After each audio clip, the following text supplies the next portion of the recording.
Hola, buenas tardes. Les damos la bienvenida a la última mesa de este encuentro titulada Sustos que dan gusto, donde tenemos el placer de escuchar a nuestro ponente y a nuestros ponentes. Ah, les recordamos que tenemos la rifa, donde la última frase, el último pedacito de la frase es buena traducción. Igual lo estaremos recordando al final por si no la escucharon. Bueno, pues comenzaremos con Lucía, a quien ya hemos tenido el placer de escuchar en previas mesas, y que ella es egresada de Letras Hispánicas en FES Acatlán. Tiene interés por la literatura del siglo XIX y XX, especialmente en los géneros de literatura fantástica y ciencia ficción. También en morfosintáctica. Bueno, ella nos presentará su trabajo titulado Análisis retórico del por qué la mató, de Carlos Díaz Dufo. Adelante, por favor. Muchas gracias, Luisa. Muchas gracias a todo el Eneli por recibirme una vez más en esta querida mesa. También gracias a mis compañeros por compartir conmigo la presentación. Como ya dijo Luisa, les presentaré un análisis retórico de un cuento de Carlos Díaz Dufo que se titula ¿Por qué la mató? Este libro se encuentra en los Cuentos Nerviosos, en la publicación Cuentos Nerviosos, publicado en 1901. La mayoría de los cuentos tratan como de un límite, de estar de varios temas. Los tópicos del decadentismo dejaron sin duda una huella muy marcada entre los escritores y críticos literarios en México. La narrativa decadentista no se quedó atrás, pues al encontrarse en una época de transición social y cultural tan importante, las necesidades y aflicciones y carencias eran plasmadas en las obras que surgieron en esta época. En el presente análisis realizo un desglose de los elementos retóricos que utilizó el autor para reflejar su idea y lograr que los tópicos propios del decadentismo aparezcan estratégicamente.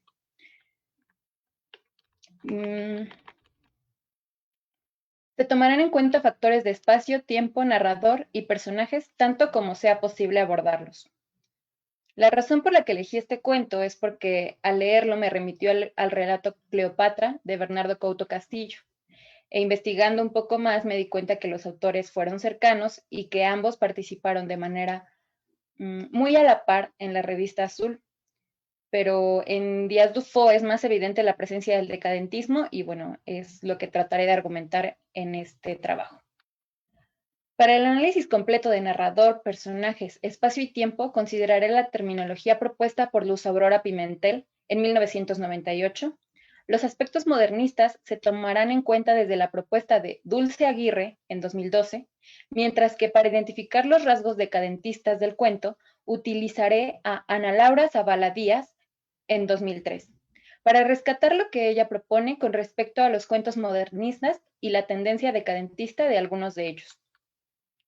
¿Por qué la mató? Es el título, y en realidad es solo el pretexto que nos lleva a una explicación mucho más profunda de los personajes, de la causa por la que el personaje masculino mata a un personaje femenino.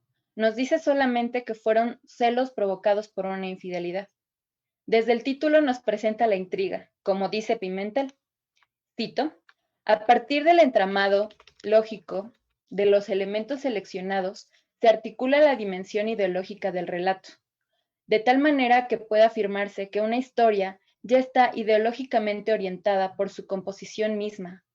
Por la sola elección de sus componentes, una historia es, entonces, una serie de acontecimientos entramados, entre comillas lo pone ella misma, y, por lo tanto, nunca es inocente, justamente porque es una trama, una intriga, una historia con sentido. En este caso, la intriga comienza desde el título, una pregunta a la que el cuento debería responder, y lo hace. Pero el entramado alrededor de esa respuesta es lo que realmente resulta fascinante en el desarrollo del texto. El autor busca orientar a su lector al movere, pues los personajes también se dominan por eso. La narración comienza con una frase incompleta. Cito: y fijando sus grandes pupilas de felino, aquel impasible que parecía haber absorbido los desalientos de muchas generaciones, tuvo un gesto trágico. Por lo que, cierro cita. por lo que me atrevo a decir que el autor, desde aquí, busca evidenciar la falta de orden, además de que comienza por sucesos que ocurren ya para el final de la narración, abro cita, ¿por qué la mató?, como título, y fijando en ella sus grandes pupilas de felino, cierro cita, llamando así la atención del lector por los elementos que se repiten. Los personajes son presentados por un narrador heterodiegético que, sorpresivamente, en una lectura inocente, se decanta por la perspectiva del personaje femenino a través del discurso indirecto libre la mayoría del tiempo de la narración. La razón más probable por la que el autor utiliza al narrador heterodiegético es porque, aunque prefiere la focalización con el personaje femenino, cuando nos presenta al masculino, sí nos hace una inspección de su pensamiento, y de esa manera conocemos las razones del asesinato. Abro cita, aquel hombrecito vacilante, de color oscuro, mirada como perdida, en un sueño lejano, aquel ser débil, asido a la vida por un hilo invisible, de quien la juventud había huido antes de tiempo, aquel triste compañero que alumbraba tenuemente su existencia, ansiosa de todos los grandes cuadros de luz, de todas las ráfagas que pasaban, de todas las palpitaciones y de todos los frenesíes, se le alzaba ahora transfigurado por el dolor, ennegrandecido por la ira, inflamado por la pasión. Cierro cita.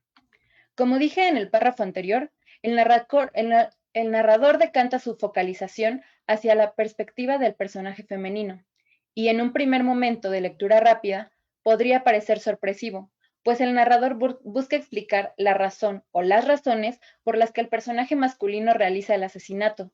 Sin embargo, el personaje femenino tiene una explicación mayor del por qué la mató.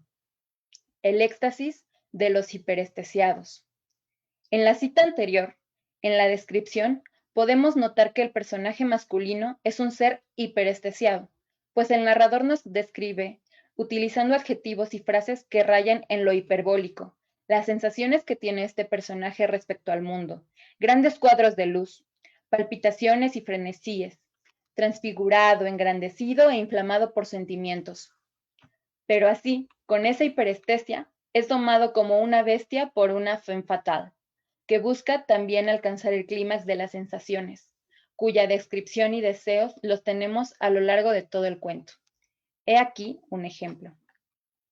Abro cita, vivir todas las vidas, amar todos los amores, gozar todos los goces, palpitar en todos los gérmenes de la eterna, inacabable existencia, panteísmo inconsciente, en los comienzos, ansia delirante. Ser amada es tener constantemente un ser en adoración, un esclavo a quien dar latigazos, sin pensamientos, sin Dios, estático, mudo, inmóvil, con los brazos tendidos en actitud de súplica, sin una protesta, sin una rebeldía. Cierro cita. Al no dar nombre a estos personajes, Dufault pretende dar cierta universalidad a la problemática identitaria, es decir, a pesar de que el decadentismo buscaba la individualidad y las experiencias propias internas, el contexto finisecular mexicano obligaba a los autores a que esta búsqueda de identidad personal sea en pos de identidades colectivas. Sobre el decadentismo, Zavala nos habla justamente de estos aspectos, cuando divide en las oleadas de decadentismo que presentaban los autores, abro cita, lo decadente simbolizó tanto la defensa de una nueva forma de sentir, de crear, marcada por la enfermedad de fin de siglo, como la manifiesta oposición al discurso hegemónico de la época, cimentado en la idea del progreso, sobre todo material. Cierro cita. Antes de pasar al análisis del personaje femenino, me gustaría aclarar algo. Al personaje masculino, nuestra femme fatale lo denomina el holandés errante. Considero que es un diálogo con el exotismo y con la tradición oral que el autor busca expresar para demostrar el cosmopolitismo que el decadentismo trae en su pensamiento, pero además podría ser un aspecto de transtextualización, en la que Díaz Dufaux reconfigura el personaje del holandés errante, adaptando a este a una civilización urbanizada. Es probable que la denominación se deba a que el autor busca crear un anzuelo que haya atraído a nuestra femme fatale a este hombre exótico cuya mirada, con aspecto felino, cabe resaltar, es consumida por algo invisible. Un pacto con el diablo, por ejemplo, o una condena a vagar eternamente. Respecto a la caracterización del personaje femenino hiperestesiado, sin dudar se puede demostrar que es una femme fatale. Y cito a Borney en 1995, por las peculiaridades que le son propias, es lógico que aparezca como un ser fuerte, dominante y poderoso, características que siempre se han contemplado como atributos propios del hombre, y que otorgan a la imagen del ser femenino una apariencia a menudo andrógina e incluso en ocasiones masculina. Cierro cita. En la descripción de ella, claramente el narrador nos hace notar la fatalidad en todo su ser. Abro cita. No había, cuando niña, torturado a los pájaros, no había sentido un placer punzante y exquisito al desgarrar al corazón de su primer enamorado. ¿Por qué? Ah, es muy hermoso el camino cuando el sol esparce a bocanadas su roja sangre por las arterias del universo, y en las ramas de los arbustos han aprendido guirnaldas la primavera que pasa. Cierro cita. Algo de lo que el propio autor quizás no fue consciente de los alcances mientras escribía sus cuentos nerviosos, es que la femme fatale mexicana finisecular buscaba el arte y la belleza en lo cotidiano, como en su pareja de ojos felinos, como en la infidelidad para obtener la muerte, pues conocía los alcances del holandés, un éxtasis que, aunque efímero, estaba dispuesta a vivir. Incluso en los colores rojizos y dorados, sustantivos físicos de seres vivos como arterias y ramas, de nuevo el autor nos muestra la hiperestesia en el espacio que rodea al personaje, pues se apega a su percepción hiperbolizada. En cuanto al tiempo y el espacio, creo que ocurre algo muy parecido que con los personajes. La no precisión de estas acotaciones permite reforzar la idea de la enfermedad finisecular que preocupaba a estos autores, haciendo evidente así que estos problemas podrían ocurrir a cualquier persona, en cualquier momento, en cualquier sitio, y que además los individuos ya no eran reconocibles en una masificación que cada vez les robaba más su identidad, y solo a través de las experiencias hiperestésicas pueden reconocerse. Esto también nos lleva al delectare, pues la curiosidad ante fenómenos o seres que nos puedan parecer desconocidos, ante expresiones artísticas nuevas, también demuestra que la brevedad no sirve solamente para adoctrinar, como los viejos campeones de la literatura, según el propio Dufault, buscaban. La extensión del cuento refuerza la calidad de un relato breve que la de tomos enteros de palabras rebuscadas en un discurso que relata Dulce Aguirre en su tesis, dice Dufault. Cito, hay mayor suma de esfuerzo en 10 líneas escritas por un autor moderno que en muchos volúmenes de los viejos campeones de la literatura.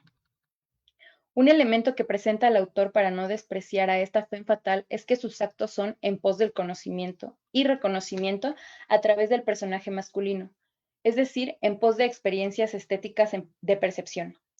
Y cuando y cuando el holandés errante ahora recordaba cómo le había llamado al conocerlo, se cruzó en su camino, aquella incorregible curiosa se sintió atraída por el picante atractivo de estudiar aquella alma que, decía ella, tenía algo de luz de luna. Cierro cita. Pérez, que nos habla de la importancia del empirismo y las experiencias hiperestésicas para aprender, abro cita, un acontecimiento crucial en la trama no mencionado por Carlos Díaz Dufaux, pero que es significativo en la percepción de la novela, Petit Bleu, y que, aventuro, no pasó inadvertido para el autor de Cuentos Nerviosos, pues incluso reforzó sus teorías respecto a la herencia de la intelectualidad, es el hecho de que el día que Jorge se lanza con Hipólita al vacío se conmemora el 5º aniversario del suicidio de su tío, Demetrio Aurispa, quien fue, además, su figura paterna y benefactor. Cierro cita. Finalmente, como párrafos arriba ya lo había apuntado, considero que la muerte del personaje es una manera retórica de mostrar la brevedad que tienen nuestros momentos de placer y que para los seres hiperestesiados estas búsquedas pueden llegar al extremo último, pero con la satisfacción de sentirse en plenitud.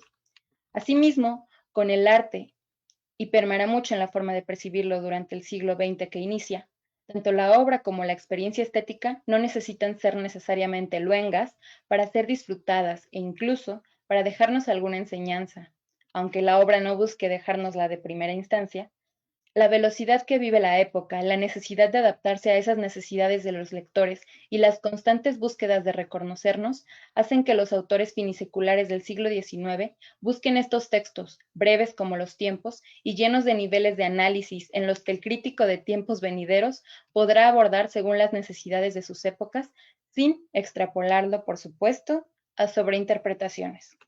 Y eso es todo por mi parte. Muchas gracias por esa lectura de un análisis muy profundo y pues les recordamos que en Facebook pueden dejar sus comentarios y los leeremos al final de pues, el último cuento. Vamos a continuar con Luis Gerardo, quien es estudiante de la licenciatura de Lengua y Literatura Hispánicas por parte de la UNAM en Pezacatlán. Él se denomina como mucho más lector que escritor y nos va a leer ensayos paternales. Adelante, por favor. Sí, gracias. Hola.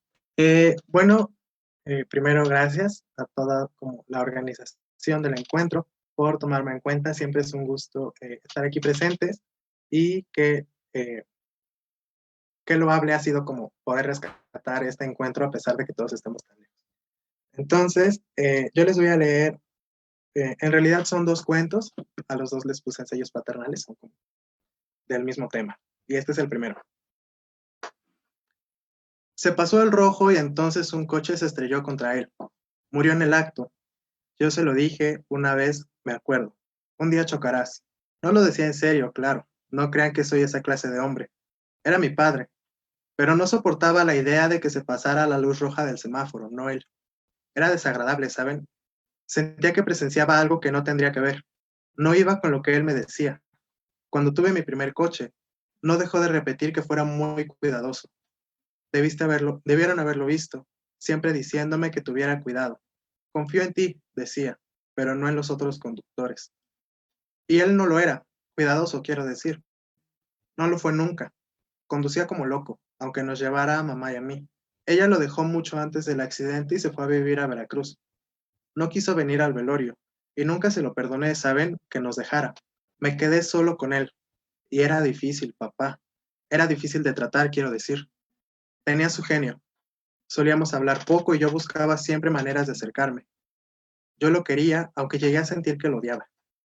Era un buen hombre y nunca quise que muriera. Fue lo que se ganó, quiero creer. En realidad, nunca hizo cosas malas frente a nosotros. Nos enterábamos por los rumores, pero él nunca aclaró nada. Era como si afuera de la casa dejara de existir y se transformara en otro que no era papá, ni el esposo de mamá, ni Julio Rodríguez arquitecto. Julito, le decían en la calle. De eso me enteré muchos años después, cuando dejé de vivir con él. Para mí, solo se pasaba la luz roja de los semáforos. Era lo peor que podía hacer. Yo apartaba el rostro disgustado porque era un buen hombre, papá, respetuoso de la ley. Aunque, siendo sincero, algunas veces apretaba el claxon y asomaba medio cuerpo para gritarle groserías a alguien. No las digas nunca, decía cuando volvía a conducir, sin mirarme, subiendo el volumen de la música. No digas nunca groserías. Por eso no las digo ahora. ¿Creen que es raro? Luego de que mamá se fue, dejó de importarle. Chingas a tu madre, decía al teléfono. Y yo sentía que no conocía a ese hombre. Lo quería igual. Y me quedaba en la sala, cabizbajo, mientras él gritaba al teléfono, gritaba a su asistente y me gritaba a mí. Se le transformaba la cara. Era un hombretón de 2 metros. Mírenme, sin reírse, y me pregunto cómo fui a salir tan chico siendo él tan grande. No parecía tu hijo, le decían. Y él sonreía de medio lado nada más, sin contestar algo. Tal vez no era su hijo. En la morgue no pude más que aceptar la bolsa negra que me dieron. Quedó irreconocible, pero era él. Fue en un choque, aunque también pudo haber sido un ajuste de cuentas. Papá arquitecto murió en un choque porque se pasaba la luz roja. A Julito lo asesinaron. Una camioneta negra se estrelló contra la puerta del conductor y le destrozó la mitad del cuerpo. Trato de no pensar mucho en ello. Tal vez lo hago porque en el fondo sé que es cierto, que todos los rumores son ciertos. Tal vez. Me acuerdo que mataron al papá de Richie, un amigo mío. Solía ir a mi casa, y le dieron 7 tiros. Y decían que lo mandó matar Julito porque le debía dinero. Julito, esa sombra en ciernes. Y me dije, eso no son más que mentiras. Él no volvía tarde a casa, él no bebía, él invitaba a mamá a pasear. Tenía dinero para los abuelos y para lo que se necesitara. No nos faltó nunca nada, él no era Julito. Y aún así ella lo dejó, mamá. Mamá se fue y no le dijo a nadie. ¿Por qué? ¿Por qué lo dejaría? Por eso dudo. Lo quise mucho también. Un día vino una mujer a casa. Él no estaba. La mujer me preguntó un nombre, pero no recuerdo cuál era. Diego, Carlos, Adrián. Para el caso da lo mismo. Ella estaba muy nerviosa y se notaba que había llorado. No lo conozco, le dije, y era verdad, pero ella insistió. Aquí debe estar, repetía. Aquí debe estar. Me sentí mal. Ella dijo que pagaría, lo juraba, pero que le devolviéramos a su hijo. Quería que nos quedáramos con ella. Dijo, ya se llevaron a mi esposo, no me hagan esto. No supe qué responderle. Se fue luego de un rato y nunca se lo dije a nadie. Tampoco volvió. Y me aterra pensar que Julito, papá, se enteró y ella... Así que no sé qué pensar. Trato de olvidarlo, pero cuando no puedo, me convenzo de que nada de eso pasó. No viví en esa casa, no supe de los cadáveres, mi papá no se pasaba la luz roja. Era mi padre, un buen hombre, lo que se supone que debe ser. Ahora casi no hablo con él, solo díganme, respóndanme, ¿qué harían ustedes? Después de todo, no es más que el padre de uno y debe querérsele, ¿no? Bueno, ese fue el primero y ahora voy con el segundo. Tu cabeza rozará el techo, decía papá. Entrarás y lo primero que harás será encorvarte, es inevitable. Pero no tengas miedo, eso decía. Estás cerca de los 15. A tu edad, tu abuelo me encargó lo mismo, limpiar la cisterna. Es un trabajo importante, hijo. Lo dijo el verano entero. Había hecho un calor espantoso, por lo que solíamos salir al patio y comer helado. Mamá no nos acompañaba porque la temperatura le despertaba el dolor de cabeza. Parece ser poca cosa, pero no lo es, continuaba. ¿Has pensado en los bichos que viven allá abajo? Hay que deshacerse de ellos. No despegaba la mirada del frente, como si esperara algo de más allá del zaguán. Estiraba las piernas velludas, y yo hacía lo mismo, y qué diferentes me parecían entonces. Piernas de niño, pensaba secretamente, infantiles y torpes. Esta es la mejor época para lavar la cisterna. Se está bien allá abajo con este calor. Lo haría yo mismo, pero ya tienes casi 15 años. Lo decía lento, pausado, como si no quisiera olvidarse de nada. Algunas veces me mandaba a la cocina por una cerveza y yo me ponía en pie nervioso. No quería lavar la cisterna, no señor, pero se lo dije. Hay muchas cosas que nunca le dije al viejo. Así que entraba a la casa, descalzo, porque el suelo estaba fresco y se sentía bien. Todavía hoy no me gusta la cerveza. Era una cosa de papá. Era lo suyo, salir al patio, desabrocharse la camisa y beberse una cerveza mientras miraba el zaguán, las piernas estiradas, en silencio como si estuviera solo. A excepción de ese año, creo que nunca habíamos hablado tanto. Parecía no cansarse. Hablaba y hablaba de la cisterna. Después de todo, sé que intentaba hacer de mí un buen hombre. Asegúrate de llevar la escoba, el cloro y una cubeta, decía. Ni se te ocurre enderezarte porque te darás uno bueno. Primero barres toda el agua que se haya quedado encharcada y no te vayas a espantar con los gusanos ni con las babosas. Ah, y no se te vaya a olvidar la sal. Les echas tantita y solitas se queman. Entonces cepillas las paredes. Era un hombre alto, papá, mucho más que yo. Solía levantar la cabeza para mirarle el semblante serio y saludarlo. Le gustaba que lo saludara cada que llegaba a la casa. Era el mejor padre. Se le notaba orgulloso. Volvía su mirada y clavaba en mí los ojos. Y sonreía con esa mueca que le desfiguraba el rostro. Luego echas el cloro, decía, bebiendo la cerveza. Debes echarle el litro entero para que quede bien limpio. Apesta, pero durará solo un segundo. Así me enseñó tu abuelo. Yo estaré afuera, esperándote. Solo debes estirar la mano y allá estaré, hijo. Nos distanciamos con los años, papá y yo. Solía llamar, pero él respondía siempre con gruñidos. Después dejé de hacerlo y volví a casa cuando mamá murió. Él murió también unos meses después. Así es la vida, me dijo. Fue un día antes de limpiar la cisterna. Había hecho tanto sol que la casa entera se calentó y nos quedamos hasta bien entrada la noche fuera, mirando las estrellas. Eran muy pocas, creo. Él no fumaba enfrente de mí, pero ese día sacó un cigarrillo, lo encendió y le dio una calada profunda, eterna. Uno cree que no vale la pena vivir, susurró después de un rato, pero lo vale, hijo. lo vale. Te miro y me reconozco en ti. Estaba igual de flaco que tú, dijo, y se golpeó la barriga con una risa seca. Reí también. La verdad es que tenía las manos empapadas en sudor y sentía que rompería a llorar en cualquier momento. Yo creo que por el humo del tabaco. No quería irme a dormir. No quería que la noche acabara nunca. Papá fumó un cigarro tras otro mientras decía, una y otra vez, ya eres un hombre. Lo decía como si él también estuviera a punto de llorar. Es una responsabilidad muy grande, lavar la cisterna, pero confío en ti. Eres mi hijo. Un día ya no estaré aquí y tiene que haber alguien que cuide a tu mamá, ¿sabes? Confío en ti porque eres de mi sangre. En momentos se quedaba un largo rato callado mirando el zaguán. Los perros ladraban en la calle, pero él parecía no oírlos. Era una estatua, inamovible, gigantesco. Papá, le dije. Sí, hijo, debí decírselo. Debí hacerlo porque de todas formas lo supo. Pero sentí que nunca habíamos hablado tanto y no quería decepcionarlo, así que le pregunté qué se sentía fumar. Él me guiñó un ojo y dijo, susurrando, un día lo sabrás. Luego nos fuimos a dormir. Vivo en un departamento, en el centro. Tomo el subterráneo para llegar al trabajo y ceno lo que encuentro en el refrigerador. En el edificio hay un hombre que limpia la cisterna. Extrañamente se parece a papá. Cuando lo veo, agacho la cabeza y finjo que llevo prisa. Era un hombre madrugador, papá. Lo aprendió del abuelo. Algunas mañanas abro los ojos antes de que suene la alarma. Entonces me levanto y me miro en el espejo del baño. Es él, quiero decir soy yo, pero ahora uso anteojos como él. Me creció un poco la papada. Cada mes me digo que haré una dieta y saldré a correr aunque lo olvido después.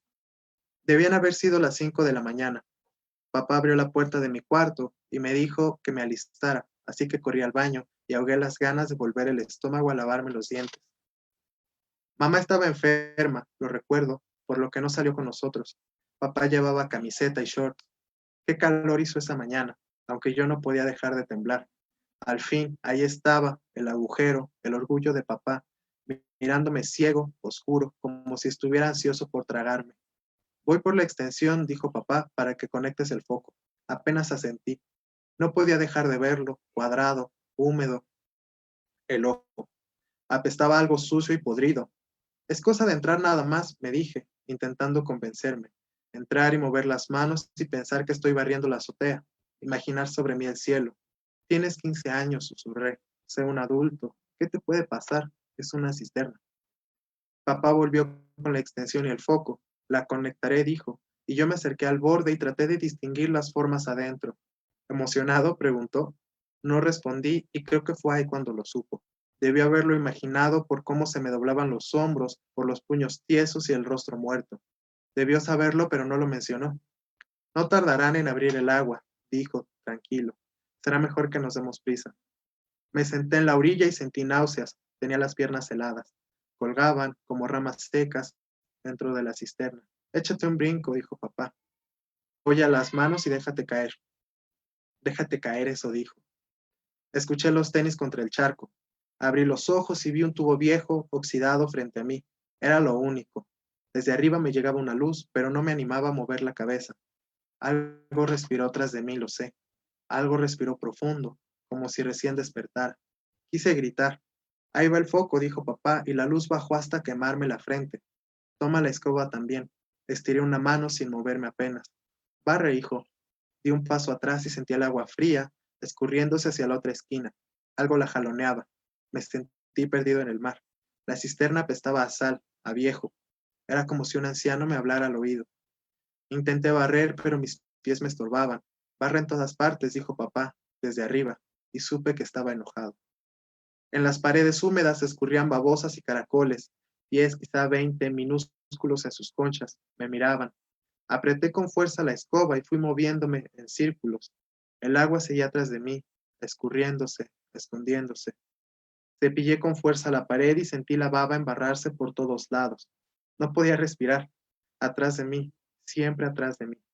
Me olvidé de la sal, dijo papá. Voy por ella. No, susurré tieso. No hay gusanos. ¿Seguro? Preguntó. No hay, volví a decir. Apúrate, dijo entonces, seco. ¿Eran sombras o era moho? No lo sé. No quise averiguarlo porque sabía que si las miraba fijamente se moverían. así que les di duro con la escoba, manchas de antaño y manchas de olvido, solo que no se iban. ¿Ya terminaste?, preguntó él desde arriba. Encorvado no podía verlo. No has barrido nada, dijo. El agua se había pintado de negro y el aire se había enviciado. Abrí la boca y sentí una baba en mi garganta. Tosí y escupí y él gritó. Gritó como si no me reconociera, gritó: ¿qué estás haciendo? No puedo, dije, o eso creí. ¿Quieres la cubeta?, preguntó, y escuché como el plástico se estrellaba contra el suelo. Pienso que dejé de ser su hijo ese día. Me pudo haber ido peor, pero lo extraño. A veces lo extraño a papá. Él prendió la bomba y el tubo gorgoteó y sonó como si alguien se estuviera ahogando. No pude más. Solté la escoba y grité. Grité, pero parecía que era otra persona. El eco se escurría por la pared, se hundía en los charcos. Papá, grité. La respiración pareció detenerse, pero yo sudaba frío. Estaba en el centro de la cisterna, empapado. Miré el foco y junto a él un rostro que se asomaba desde el ojo cuadrado. No era papá. Bueno, era él, pero no era. Hizo un ademán de ponerse en pie y me sentí aliviado. Allí estaría su mano esperando por mí, tal como me había prometido. Subiría y le diría que lo sentía, que no había querido decepcionarlo. Subiría y nos sentaríamos en el patio. Él sacaría otro cigarro de la caja y diría que no había pasado nada. El siguiente año volvería a intentarlo. Cuando te sientas listo, diría él. Pero la mano arrojó la botella de cloro a la cisterna y volvió a desaparecer. El foco se apagó y el ojo se cerró despacio, como si muriera de cansancio. Gracias. Siempre es muy, muy grato escucharte eso. Increíble cuento, increíble par de cuentos. Bueno, ahora vamos a terminar con Annelisa, quien para es su primera vez aquí en el encuentro y esperemos lo disfrute mucho. A Elisa le gustan las historias en películas, cuentos, novelas o contadas frente a la fogata. En la primaria se interesó En la primaria se interesó por escribir historias que a ella llegaban, y desde entonces ha estado buscando las palabras más atinadas para ello. Hoy estudia en FESACatlán. Bueno, ella también nos va a leer algunos cuentos y le cedo la palabra, por favor.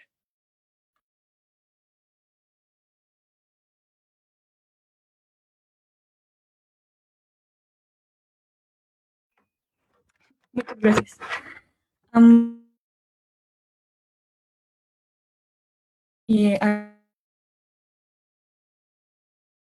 No es algo que yo suelo hacer y la mesa, lo cual me pone algo nerviosa, pero también es emocionante. Voy a compartirles algunos cuentos y me gustaría comenzar con este que se llama Fase Completada.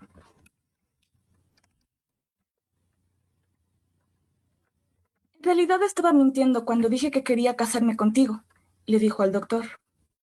Ya lo sé, respondió sin desatender la tarea de lavarse las manos cuidadosamente. Ni siquiera estoy segura de si algún día quiero casarme. Yo estaba jugando. Lo siento, no debí decirlo. Respiró profundo. Casarme contigo sería desagradable. En verdad que eres bastante testarudo y, perdón por ser tan franca, pero estás obsesionado con el trabajo. Él volteó a verla con una sonrisa en su rostro, casi imperceptible, y comenzó a decir: Tranquila, ambos tenemos defectos. Si fuera, más bien, ella lo interrumpió. Creo que solo dije eso porque probablemente no viviré lo suficiente para averiguar si sí quiero casarme. Lo entiendes, ¿verdad? Las primeras lágrimas se asomaban. Te entiendo, en serio. Oye, dijo a la mitad de un triste suspiro. ¿Qué pasa si sí lo quiero? ¿Qué pasa si sí quiero crecer lo suficiente para tener un trabajo y una familia? No contigo, obviamente, pero ¿y si quiero tener un título universitario así como tú? ¿Un doctorado? ¿Crees que haya una posibilidad de que viva para lograrlo? Ahora el rostro del doctor no mostraba ninguna sonrisa. Lo lamento, querida, no creo que puedas vivir lo suficiente. Pero estoy seguro de que si lo hicieras, definitivamente podrías encontrar una escuela, tendrías amigos y conocerías a alguien, y entonces podrías decidir si quieres una familia. Tenía razón. Afuera de las paredes del laboratorio, ella hubiera sido reconocida como una genialidad. Tendría una carrera exitosa, Habría conocido a personas que no fueran testarudos obsesionados con el trabajo, una vida larga y plena. Pero entonces el doctor ejecutó la última fase del experimento, le aplicó la inyección y ella, sujeto de pruebas número 12, dejó de respirar. El siguiente se llama Los mensajes. Aida y Selene eran hermanas y solían mensajearse aun cuando estuvieran en la misma casa. Era una medida que había reducido el número de gritos considerablemente. El jueves 22 de marzo, las hermanas tuvieron su última conversación por Messenger. Cerca de dar las 3 de la madrugada, Selene envió un mensaje a su hermana menor. Aida, ¿las luces de abajo están encendidas? ¿Escuchas ese ruido? Mierda, pensó la menor, y puso pausa al video. De seguro su hermana había escuchado los diálogos de la serie web que estaba viendo, en lugar de estar dormida como lo había ordenado explícitamente su madre. Cualquier respuesta que diera a ese mensaje implicaba meterse en problemas si la acusaban. Apartó el teléfono y se quedó quieta entre las sábanas. Las personas dormidas no pueden abrir conversaciones en Messenger y dejar en visto. Se quedó así hasta que llegó otro mensaje a la pantalla de notificaciones. Decía, Aida, por favor, es urgente. Ella no sabía qué clase de emergencia podría ser, pero acusarla con sus padres definitivamente no lo era. Además, Aida conocía bien a su hermana mayor. Sabía que nunca habría escrito eso de no tratarse de una verdadera urgencia. Así que se atrevió a contestar. Las luces de mi cuarto están apagadas, las del pasillo creo que también. No sé si mis papás apagaron las luces de abajo, ¿quieres que vaya a revisar? No. Y unos segundos después, Aida recibió otro mensaje. ¿Tú hiciste ese ruido? No era un ruido fuerte. Alguien que ya estuviese dormido a las 3 de la mañana nunca se hubiera percatado. Venía del tercer piso, en donde se encontraba una pequeña bodega y el cuarto de Selene. Aida tecleó rápidamente. Creí que eras tú quien hacía ruido. No, yo estoy en la cama. Desde que fingió estar dormida, el único sonido proveniente de la habitación de Aida era el de sus dedos chocando contra la pantalla del teléfono. Aida no era la culpable y al parecer tampoco lo era Selene. La hermana menor se apresuró a escribir. ¿Yo no estoy haciendo el ruido? Ahí está de nuevo, escucha. Es en la bodega, ¿no?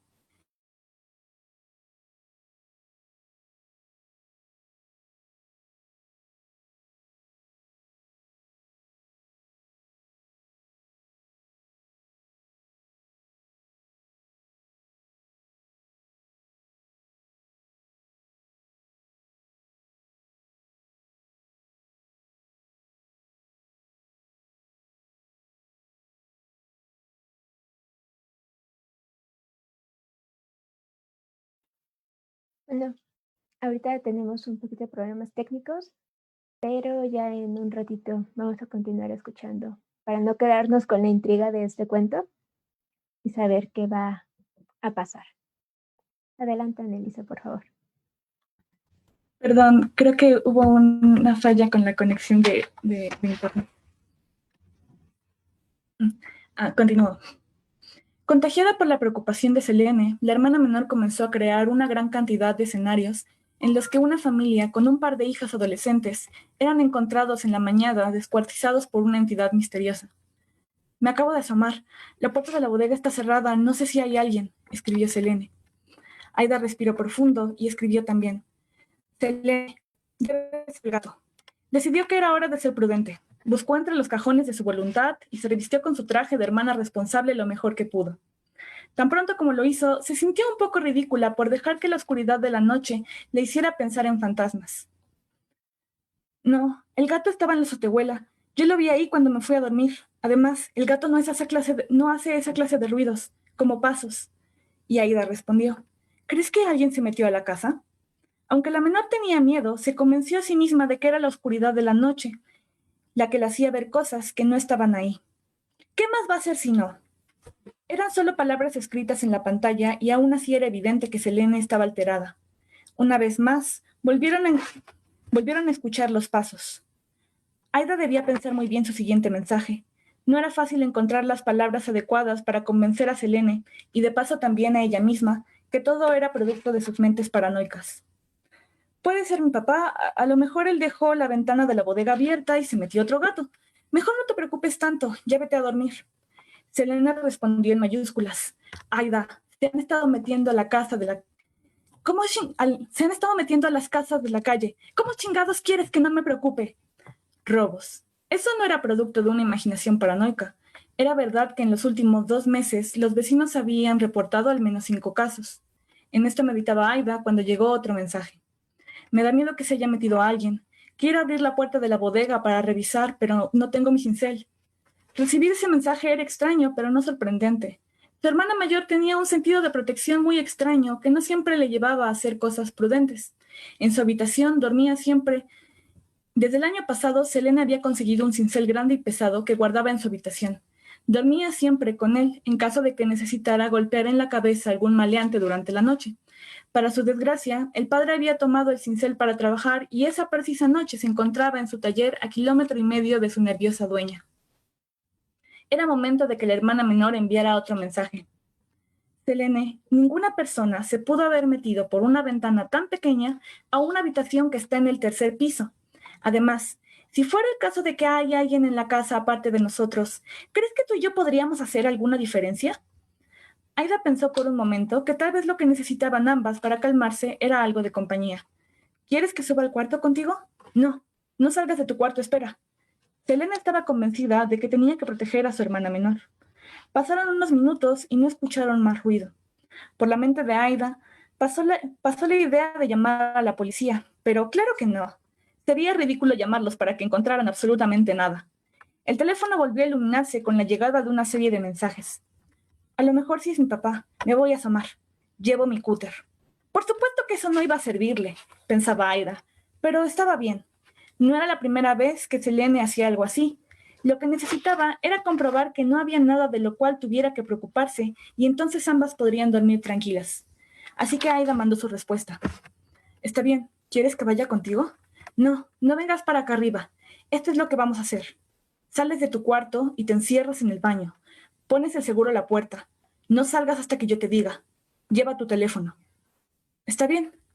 Aún sabiendo que no había nada de lo cual debiera ser protegida, Aida salió con las piernas temblando. Encendió la luz del pequeño cuarto y le puso el seguro a la puerta. Se apresuró a escribir. Ya me encerré. Y esperó 1, 2, 3 minutos. El cambio de oscuridad de la habitación a la luz del baño obligó a Aida a entrecerrar los ojos. Esa pequeña molestia fue también el recordatorio de que la oscuridad de la noche le hacía ver cosas que no estaban ahí.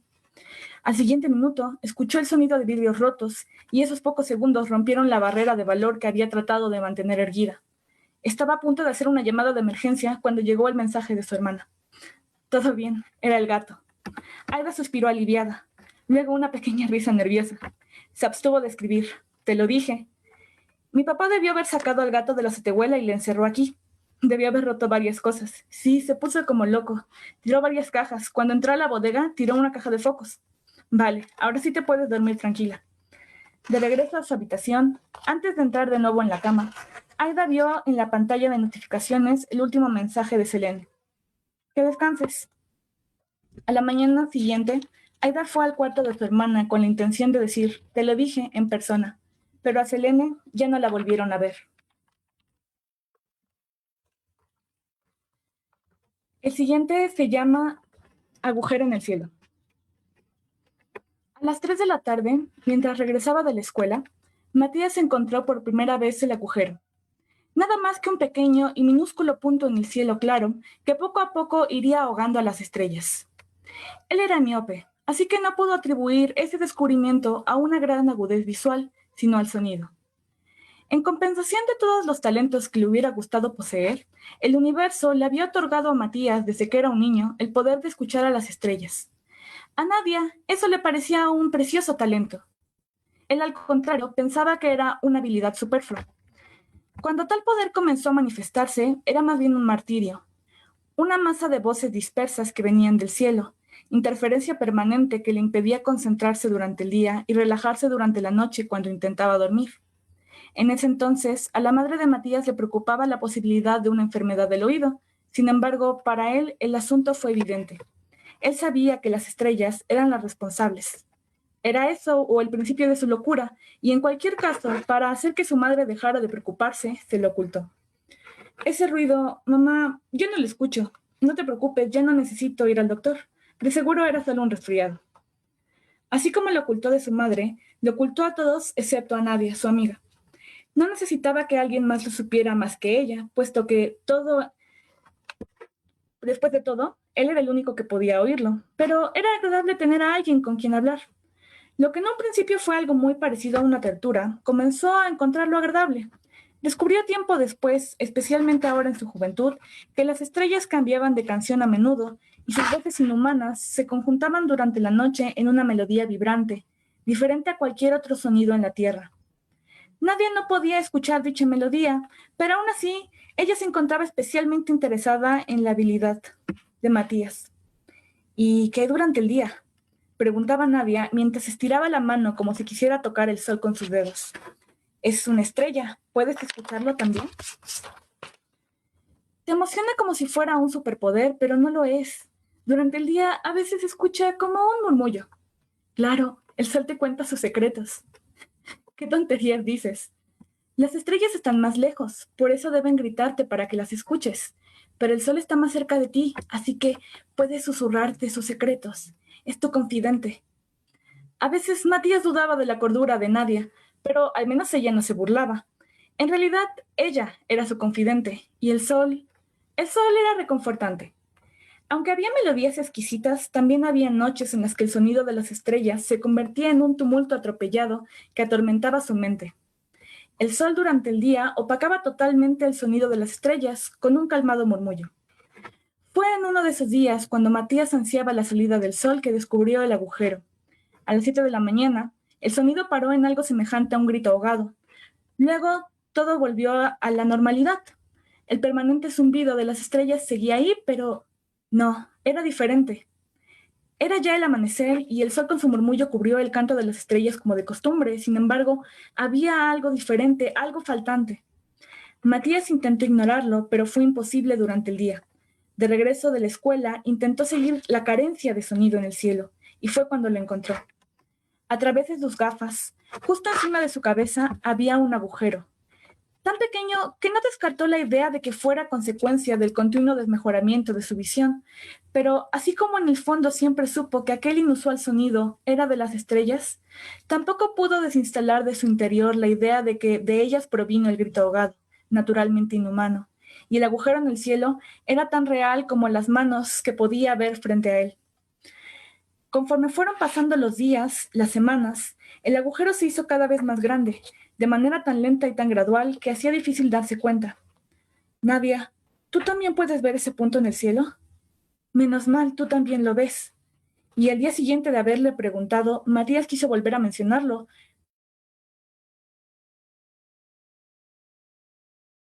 Es extraño. Y al día siguiente también lo había olvidado. Un día que la luna difusa se pudo ver entre las nubes, Matías decidió hablar de ello con alguien más. Mamá, lo que está en el cielo, ¿también puedes verlo? ¿La luna o las nubes grises? Hablo de esa mancha negra, mamá, ¿no la puedes ver? Desde la ventana de la sala podía verse aquella anomalía, y ella hizo el ademán de asomarse.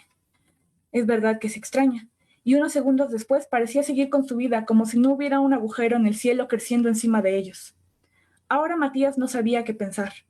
Hizo varios intentos para repetir la conversación varias veces, pero nadie la recordaba más de unos segundos. Nadie escuchaba a Matías como siempre y compartía la preocupación, pero no servía de nada. Al día siguiente volvió a olvidarse del agujero. Todos seguían su vida perfectamente normal. Mientras tanto, Matías seguía escuchando una melodía de gritos ahogados todas las noches. Para el resto del mundo no había mayor diferencia, pero él pudo notar el agujero tomando el lugar de las estrellas, ahora desaparecidas. Así siguió durante varios meses. Al tiempo que el cielo iba desapareciendo, también lo hacían los tumultos de voces de las estrellas que alguna vez lo atormentaron y deleitaron. Había gritos ahogados, y poco a poco se hicieron cada vez más tenues. Matías sabía que el día en que el agujero consumiera el sol y la luna llegaría pronto. La idea le provocaba terror, y a la vez se daba cuenta de que cualquier intento por detenerlo era totalmente inútil. Cuando el día temido estaba por llegar, Matías llamó a Nadia para pasar la noche en la azotea de su casa. La noche, ya casi totalmente consumida por la oscuridad profunda. Ambos se quedaron por varias horas ahí hasta que llegó la madrugada. ¿Intentarás hablar con las estrellas? No sé cómo hacerlo. Matías le hizo notar el agujero en el cielo una vez más. ¿Qué crees que pase cuando el agujero cubra todo el cielo? No lo sé, dijo Matías con lágrimas en los ojos. Supongo que será el momento de ver qué pasa. Unos segundos después, la oscuridad profunda había absorbido todo alrededor de Matías. Solo quedaba él. Nadia también se había ido. Una gran respiración, y entonces Matías habló. ¿Aquí estás? Las estrellas no podrían haberte escuchado. Estaban demasiado lejos. ¿Te las has llevado a todas? Sí. A la luna, al sol, a todo y a todos. ¿También a Nadia? ¿Por qué yo sigo aquí? Tú podías escucharnos. Buscaba un sonido diferente. Es suficiente, ¿no? Matías quiso respirar, pero el aire había dejado de existir también. Se preguntó cuánto tiempo había pasado, pero el tiempo ya no estaba ahí, y se dejó absorber. Pues, para concluir, quisiera compartirles este cuento muy, muy, muy pequeñito, que es muy, muy pequeño, pero le tengo mucho cariño. Se llama El Muchacho y pues es el que le da el nombre a mi participación. En el país de los cuervos vive solamente una persona. Un muchacho de ojitos pequeñitos que todos los días se levanta a hacer sus tareas. Si alguien estuviera ahí para verlo, se daría cuenta de que su existencia cuenta con mucha más vitalidad y emoción que muchos otros que pasan sus días rodeados de gente. Bueno, eso es todo. Muchas gracias. Muchas gracias a ti por esa bonita minificción. Recordando que ya ayer fue el concurso de minificción y ya hoy daremos los premios para que estén atentos a rato. Y también de la gran rifa, que la frase es buena traducción. Anótenla bien y al finalizar la mesa tienen que enviar un correo con la frase completa. Y ahora sí, a los comentarios, que hay muchísimos. Nayeli dice que es un gusto verte, Lucy. Bueno, Perle también dice, súper fan de los tres. Abrazos a Lucía y a Luis. Ángel Ortiz Leviata dice, felicidades a los tres participantes. Para Lucía, ¿qué tan determinante consideras que es el aspecto de lo efímero para el cuento que analizaste? Bueno, gracias a los tres comentarios. También un saludo a Ángel, gracias por escucharme. Pues lo efímero creo que sí es bastante importante, lo mencioné un poco en cuanto a la brevedad del relato, ¿no? Es un cuento de una página y media más o menos, a lo mejor 2, pero es muy breve y creo que es importante tanto en el aspecto de contenido como de forma, por la idea de que ella busca sentir algo, aunque, bueno, en el cuento pues te describe que en realidad es completamente fugaz lo que siente, pero logra sentirlo. Y bueno, ya no tuve como tiempo, por cuestiones de tiempo no pude analizarlo así muy a fondo, pero pues se puede hablar de que busca la petite mort, ¿no? O sea, buscar un orgasmo y que en realidad busca el orgasmo a través de la muerte, o sea, de una muerte real y no petite. Lo hace de una manera hiperestesiada, porque a final de cuentas es un poco lo que de lo que habla el cuento en cuanto a los dos personajes, o sea, los dos eran el uno para el otro, porque eran muy distintos, pero al mismo tiempo estaban hiperestesiados buscando cosas diferentes. Y pues ya creo que por ahí va encaminado. Como dije, no tuve tiempo de analizarlo muy a profundidad, pero sí va encaminado por ahí la cuestión de lo efímero en lo retórico. Muchas gracias. E igual esperamos pues ver el trabajo después también. Axel nos dice que siente mucho orgullo de ti, Vinier. Frida también dice que hay imágenes muy bonitas en tu cuento. Faye Valor nos dice, go Ana, soy tu fan. Iván Rodríguez nos dice, excelente cuento, muchas felicidades Luis Gerardo. Concuerdo completamente. Nayeli también nos dice que muchas felicidades a los tres ponentes. Son muy interesantes el análisis de Lucy y muy buenos los cuentos de Ana y de Luis. Tenemos un comentario de Mónica Cortés. Annelisa, narras increíble. Fer también, me encanta la emoción que expresan al leer Ana y Luis. Y, a ver, tenemos una pregunta para Annelisa. ¿Cuáles son tus referentes de literatura fantástica o de fantasía? ¿Cuáles son mis referentes? Pues me gustan los cuentos para niños. En realidad creo que siempre mis referentes son los cuentos populares. Me gusta que los cuentos populares mexicanos y europeos y de todo tipo. Y un poco más para acá, Amparo Dávila me gusta mucho. Pero sí, creo que no sabría decir con exactitud quiénes son mis referentes, pero podría decir que sí, me muevo un poco en eso. Me gusta, por ejemplo, de los... Se les clasifica en cuentos para niñas, pero para mí tienen mucho valor. El hecho de que sean en su simplicidad, en su sencillez, a mí me llega muchísimo de ellos. Y lo mismo en los cuentos populares es lo que he encontrado, que se pasan de generación en generación y luego alguien les agrega más, alguien les quita un poco menos y al final termina algo que en esencia es muy sencillo, pero transmite mucho y creo que es de lo que yo tomo referencia.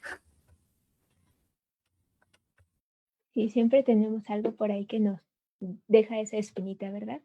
Bueno, continuamos con Frida, que también te pregunta, tienes muchos fans. ¿Cómo es que te interesaste por los finales abiertos?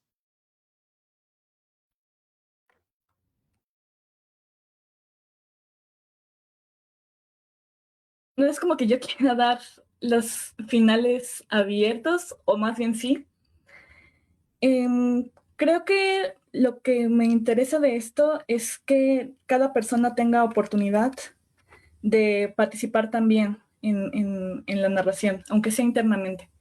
Y de hecho es algo que he aprendido con las referencias que antes tiene, en las que a lo mejor en los cuentos populares queda muy concreto, pero estuve muy metida en los cuentos populares mexicanos hace un tiempo y me di cuenta de que los finales son concretos, pero también te permiten a ti la interpretación y también te permiten esa parte de dejar volar también tu imaginación y tu mente. Y es algo que yo disfruto mucho y que me gusta hacer también a los demás. A veces no todos los míos, no todas las cosas que escribo tienen finales abiertos, pero muchas sí, dependiendo. A veces se hacen cosas sin querer queriendo, como dirían. Perloe nos pregunta para Luis, ¿qué sientes que tiene el cuento que otros géneros no tienen y que por lo tanto te hacen decidir ser cuentista? Hola, Fer, qué gusto. Pues sí, sí, soy un gran fan del cuento. Me gusta muchísimo, trato de leer la mayoría de los cuentos en general en la vida. Y para no ser muy largo, porque sería ilógico, yo creo que el cuento es breve y esencial, pero creo que es importante no creer que por breve y esencial es simple. O sea, no simple en el aspecto denotativo, sino más bien como en el aspecto de sin profundidad. O sea, yo creo que los cuentos, aunque sean cortísimos, pueden explicar muchísimas cosas y también hasta cierto punto obligan como al escritor a usar palabras que se desdoblen en muchísimos significados usando la menor cantidad. Entonces, yo básicamente, la verdad, me voy por la economía en el cuento. Creo que tiene una fuerza que la novela, o sea, la novela igual es una cosa impresionante, hay muchísimas novelas muy buenas, pero yo creo que el cuento tiene una fuerza así rapidísima, como un rayo que te mueve, y una novela puedes recordar ciertos momentos, ciertas partes que te gustan, pero un cuento, hay cuentos que te cambian la vida, entonces hay un cuento que tú escuchas y dices, wow, ya, o sea, no hay otra cosa más que este pequeño rayo que me alcanzó. Entonces yo, pues ya para contestar, me voy por la economía en el cuento.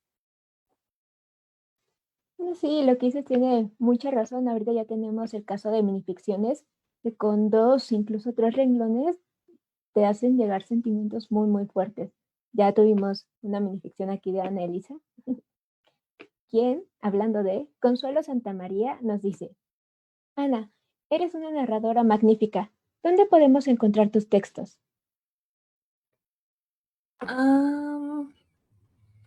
Bueno,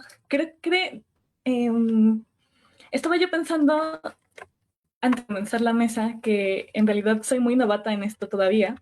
Entonces, de hecho es de mis primeras veces compartiendo las cosas que escribo, no suelo hacerlo y estoy muy agradecida de que se me haya brindado la oportunidad en este espacio y con estos compañeros de mesa que son geniales, los admiro mucho. Donde pues hubo un cuento que una compañera publicó en una revista. Se me olvidó el nombre de la revista, se llama Los Tordos. Y estos que acabo de decir ahorita, pues creo que si me mandaras un mensaje te los podría compartir, pero en otro lado, pues creo que no. Debería, sí, no sé, si a lo mejor se hace costumbre, ¿no? Y comienzo a compartirlos más, ojalá que sí.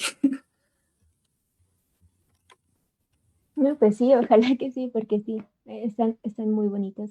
Siempre está la opción de, pues, abrir un blog o compartir por Twitter y así, si no se puede. Es que requiere mucho valor y tengo que encontrarlo en algún lado. Tú puedes. Gracias. Y ya, mucha gente quedó encantada, yo también quedé encantada, aquí los compañeros también. Entonces, ánimo, tú puedes. Gracias. Frida pregunta para Luis: ¿en qué te inspiraste para crear estas figuras tan imponentes en ambos padres? Me encantaron tus cuentos, felicidades. Gracias, Frida. Pues bueno, mentiría si no dijera que mi propio padre, ¿no? La verdad es que es complejo, o sea, siempre he estado yo muy marcado como por ese síndrome extraño de amor-odio hacia los padres, como Kafka. Entonces, pues sí, un poco. Obviamente mi padre no es narco y tampoco me encerró en una cisterna cuando tenía 15 años, pero yo creo que viene un poco de ahí y ya haciendo como una lectura demasiado exagerada y fuera de, un poco en la idea que se tiene de lo que es ser un adulto. O sea, este paso a la madurez, este paso a darte cuenta de cosas, creo que va un poco por ahí, pero pues la verdad en las figuras de mi padre, les puedo enseñar una foto, es un señor grande de 2 metros, y yo igual, mírame, soy chiquito, es en serio, ¿de dónde rayos salí yo siendo el tan grande? Entonces, básicamente, pues sí, un poco por ahí. Sí, a veces la inspiración llega de los lugares pues más cercanos a nosotros y la gente dice, no, no, pues seguro es muy lejano, pero no, es nuestra familia, nuestros amigos, nuestros hermanos. Sí, sí, sí. Andrés nos dice: excelente manera de narrar los tres, hace todo sonar con un gran sentimiento y sinceramente tiene toda la razón. A Lucía ya la hemos escuchado narrar, esta vez no fue la ocasión, pero ya la hemos escuchado y sí. Luis, el año pasado me parece que también tuviste aquí la oportunidad de estar con nosotros y también muy, muy, muy buen narrador. Y Annalisa, que aunque es su primera vez, aquí, sorprendiendo a todos. Abby nos dice: grandes cuentos, chicos, soy su admiradora. También dice: Lucía, eres la mejor, amo todo lo que haces. Eres una gran maestra, me encantó tu trabajo. Nos preguntan también, para Lucía: ¿qué tema sientes que ames, pero que te falta por trabajar? Híjole, hay mucho que me falta por trabajar. Creo que siempre he tenido un gran interés por las cuestiones de género, pero no me he metido de lleno. O sea, siempre en la mayoría de mis trabajos por ahí hay uno que otro atisbo de, pero no, nunca entro de lleno. Y bueno, las cuestiones de género, quizás también tengo mucho interés por la cuestión espiritual y religiosa de muchos cuentos, en especial, por ejemplo, del siglo XIX, que durante el romanticismo y estas corrientes exaltaban mucho la idea de la espiritualidad y por ahí como que no he trabajado tanto, pero son temas que me apasionan mucho y pues no he podido trabajarlas así como que muy a fondo y que en realidad nunca he presentado como nada de eso más que pues en trabajos durante la licenciatura y pues ahorita pues no. Y a veces lo que falta es tiempo. Y bueno, ya para finalizar, a mí me encantaría que nos dijeran dónde podemos encontrar más de su trabajo. Bueno, Annelisa ya nos dijo que aún le falta para meter más, pero Lucía, ¿dónde podemos encontrar tu trabajo? Y también, bueno, primero Lucía, luego Gerardo. Bueno, pues en realidad tengo un pequeño blog. En Facebook pueden encontrarme como Lucía Medina, escritora. En Instagram como Carmilla Summers. Y también ahí pues a veces publico, como bueno, en las mesas anteriores, en la mesa anterior que presenté minificciones, a veces por ahí las publico. También tuve una colaboración en la Coyolxauhqui revista, que fue el proyecto cultural, el primer proyecto cultural que se presentó. Y no sé, también tengo un podcast con mis amigos que fue el proyecto cultural del miércoles en el Círculo del Dr. Frankenstein y es donde ahorita estoy presentando. Ahorita estoy con mi asesor de tesis, el doctor Carlos Márquez. Estoy trabajando un coloquio de Clarice Lispector por sus 100 años de vida, que justamente ayer fue su cumpleaños. Entonces, estamos trabajando en eso, en el coloquio por su aniversario. Quedan 2 mesas que dejamos para el próximo año, para el mes de enero, y pues por ahorita es donde creo que puedan encontrar mi trabajo. Muchas gracias por preguntarlo. Pues gracias a ti. Ahora sí, Luis Gerardo, por favor. Sí, bueno, igual tampoco soy como la gran cosa. Tengo tal vez 4 cuentos publicados por ahí en internet. Pues sí, únicamente esos 4 o 5 que están en mi perfil de Facebook, por si alguien quiere entrar a verlos. Y pues sí, esperemos, como dice Annelisa, eventualmente cada uno poder tener un poco más. Y no me quiero ir sin antes decir que, Ana, los mensajes, qué gran cuento. Me fascinó, es un gran cuento, me gustó muchísimo. Muy, muy, muy buen cuento. Ya era muy necesario. Muchas gracias. La verdad significa mucho viniendo de ti porque te admiro mucho también. Sí, concuerdo. Los mensajes, la primera vez que lo leí también quedé fascinada. Mucho suspenso. Yo soy amante del terror y me quedé encantada. Y bueno, ahora sí, pasemos a las constancias que pues por cuestiones de fuerza mayor no se puede entrar ahorita, pero las estaremos viendo en pantalla. Empezamos con Lucía. Muchas gracias por haber participado. Continuamos con Luis. Muchísimas gracias por tus cuentos. Y finalizando con Ana. Muchísimas gracias y esperemos te haya encantado y continúes participando en el Eneli, porque pues el Eneli lo hacemos todos. Y pues muchas gracias y recuerden, ya está a punto de finalizar la mesa. La rifa ya va a ser en unos cuantos minutos. Envíenla hasta que esta mesa acabe, porque hemos estado recibiendo mensajes, pero no se van a contar hasta que nosotros nos vayamos de aquí. Entonces, por favor, cuando termine esta mesa, envían un mensaje al correo y si pueden adjuntar de favor su usuario de donde estuvieron subiendo las fotos para que se nos haga más fácil verificar todo eso, sería de mucha ayuda. Y también no olviden que ahorita sigue la antología en un ratito más y ya será el cierre de este Nelly. Y pues muchas gracias a los 3 aquí y esperamos les haya gustado mucho esa experiencia. Nos vemos.